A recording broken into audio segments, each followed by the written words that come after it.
Hello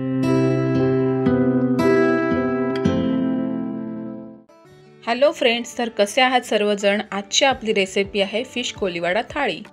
मी बोंबील fry करणार आहे, तर त्यासाठी मी बोंबील आधी स्वच्छ पाण्याने धुवून कापून मीठ लावून ठेवलेले होते आधी। त्यानंतर परत एकदा पाण्याने स्वच्छ धुवून मसाल्यांनी मॅरिनेट करून घेतलं। त्यासोबत कोकम आगळही लावून घेतला। तुम्ही हवं तर लिंबूचाही यूज करू शकता। छान मॅरिनेट करून झाल्यावरती आपण या बोंबलांना 10 ते 15 मिनिटांसाठी छान मुरून द्यायचा मसाला। तोपर्यंत आपण कोटिंग बघून घेऊया। मी बारीक रवा घेतला आहे, तांदळाचं पीठ, काही मसाले, हळद आणि मीठ घेतलेलं आहे। छान बोंबलांना कोटिंग करून ते स्लो गॅसवरती फ्राय करून घ्यायचे। गॅस अजिबात फास्ट करायचा नाही। गॅस फास्ट केल्याने आपले बोंबील तर करपतीलच, मसाले करपतील, प्लस आतून कच्चे बोंबील राहण्याची पण शक्यता असते। त्यामुळे तुम्हाला जर कुरकुरीत छान एकदम बोंबील हवे असतील तर मी तरी रेकमेंड करेन की स्लो गॅसवरतीच तुम्ही हे फ्राय करा। मग छान क्रिस्पी तयार होतात, खूप छान टेस्ट येते त्यांना। तुम्ही हवं त्याच्यामध्ये थोडासा बेसनचाही यूज करू शकता, पण थोडासाच एकदम घ्यायचा। आम्ही कोकणातले असल्यामुळे आमच्याकडे तांदळाचं पीठ आणि रवा हा जास्त यूज केला जातो, आणि कोकम वगैरे तर असतोच याच्यामध्ये। तुम्ही पण एकदा असे ट्राय करून बघा, खूप छान क्रिस्पी होतात। 5 ते 10 मिनिटं एका साईडने फ्राय केल्यानंतर मी हे पलटून घेतले, आणि आता दुसरी साईडही आपण फ्राय करून घेणार आहोत छान क्रिस्पी होईपर्यंत। आणि जेव्हा पण आपण कोणते मच्छीचे पदार्थ बनवणार असू ना, तेव्हा कमीत कमी मसाल्यांचा यूज करायचा। म्हणजे बेसिक जे घरातले मसाले आहेत तेच फक्त यूज करायचे। हळद, मीठ, मसाला इतकंच वापरायचं।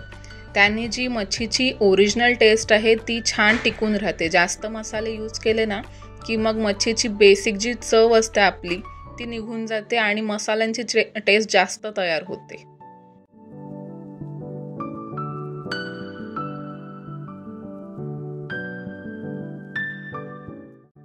सर्व बोंबील मी क्रिस्पी होईपर्यंत छान फ्राय करून घेतलेले आहेत। तुम्ही बघू शकता की ती छान टेम्पटिंग दिसतात आहेत।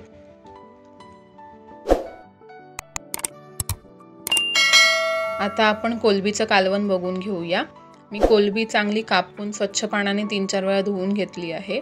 त्यानंतर टोपामध्ये तेल टाकून कांदा परतवून घ्यायचा, छान शिजवून घ्यायचा आहे। कांदा कधी पण परतवताना आपण थोडंसं त्यामध्ये मिठाचा यूज केला की कांदा लवकर परततो, लवकर शिजला जातो। त्याच्यामुळे ही एक छान टिप आहे।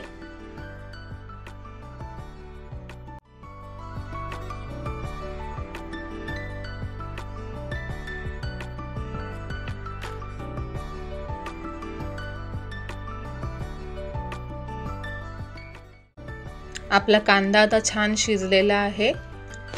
आता आपण ह्याच्यामध्ये टोमॅटोची प्युरी करून टाकूया। छान टोमॅटोची प्युरी ही आपण शिजवून घ्यायची आहे मस्त एकदम। त्याला तेलाचा तवंग सुटला पाहिजे, तरी आली पाहिजे तेलाची, इथपर्यंत आपण शिजवून घ्यायचे त्याला।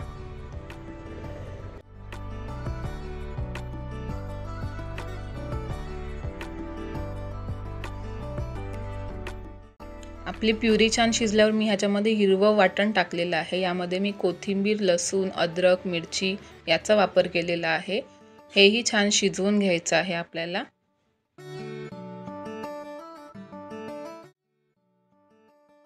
यानंतर मी याच्यामध्ये हळद आणि मसाला टाकून घेतला, तोही छान शिजवून घेतला। थोडीशी धने पावडर टाकली त्याच्यामध्ये, धना जिरा पावडर, तीही छान परतून घ्यायची आणि शिजवून घ्यायची आपल्याला, गॅस स्लो करूनच।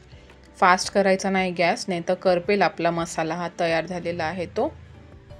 किंचितचं पाणी ॲड करायचं याच्यामध्ये आणि परतून घ्यायचं छान। त्यानंतर आपण याच्यामध्ये खोबऱ्याचं वाटण टाकायचं आहे।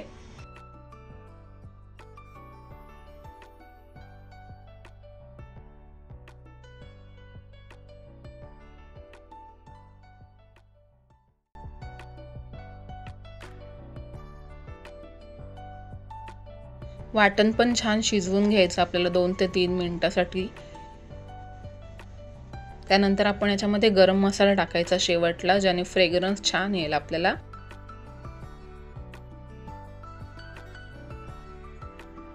शिजल्यानंतर आपल्याला याच्यामध्ये कोलंबी टाकायची आहे। कोलंबी थोड्या वेळासाठी पाण्यामध्येच ठेवायचे, नाही तर त्याचे जे साल असतात ते काळे पडायला स्टार्ट होतात। त्याच्यामुळे ही पाण्यातच डीप करून ठेवायची, थोडा वेळ भिजवून ठेवायची असते। मी ही मीडियम साईजची कोलंबी घेतलेली होती, त्यामुळे मी सालं नाही काढली, कारण सालं काढल्याने याची जी तोंडाकडे लाख असते ती निघून जाते आणि मग आपल्याला जी कालवणाला हवी ती टेस्ट आहे ती मिळणार नाही। जर छोटी कोलंबी आणणार असाल तर तुम्ही सालं काढून यूज करू शकता। आपलं कालवण छान उकळी येऊन तयार झालेलं आहे।